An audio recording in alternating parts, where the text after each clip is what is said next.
Satu lagu dapat RM5. So total RM80. Awak berdua boleh menang lah untuk hari ni Sambung alamat raya lagi. Alamak. Ni mesti tahu legend. Ya ke? Harap tahu lah. Betul. Siapa cam suara dia dulu mesti dapat. Siapa legend ni? Legend. Orang ni dah berumur sikit kan? Bidu Anita. Datuk Siti Nurhaliza. Betul. Awak dah dua?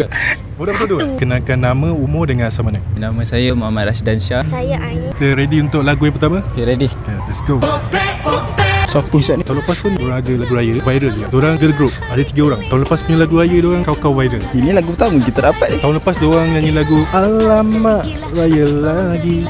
Ini artis perempuan tu. Okay, dah tak tahu Ni lagu Popet Raya yang dinyanyikan oleh grup Defend.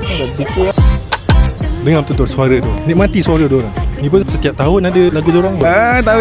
Berat selah. Ada nama penyanyi lelaki juga. Dia kecil-kecil. Saya pernah terus. Okay, betul awak?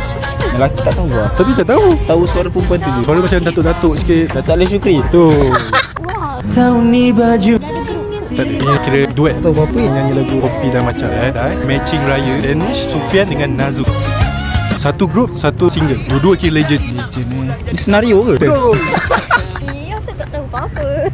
Okay, ini tajuk lagu dia Bila Lagi Nak Jumpa. Allah. Senario featuring dengan Faizal Tahir. Ini kalau saya pun mungkin akan mencabar sikit lah. Tapi lagu dia best lah. Ini adalah lagu raya. Perempuan Melayu ni dia pandai cakap Chinese. Dan dia mungkin rising star sekarang yang akan menggantikan Sheila Hamzah lepas ni. Aduh, lepas. Ini tajuk lagu dia Raya Berseri yang dinyanyikan oleh Leila Sanmia satu. Yang tu lah, trend lah. Terus ini lagu baru. Dia ada seorang ni popular lah lagu dia. Lepas tu ada lagi satu grup ni grup muda. Dan dia baru menang award Tempat Most Wanted. Lelaki tu dia pandai joget. Nama panjang tak? Aku muka Korea sikit. Depan sikit. Muda.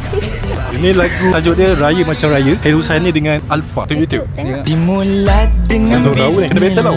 Saya dah pergi hina bawah ni. Ni diorang grup. Suara salah seorang kau akan tahu. Diorang pun ada buat podcast. Diorang dulu ada buat sketsa. Kenapa tak? Kenapa? Podcast diorang selalu keluar setiap Sabtu 8 malam. Oh.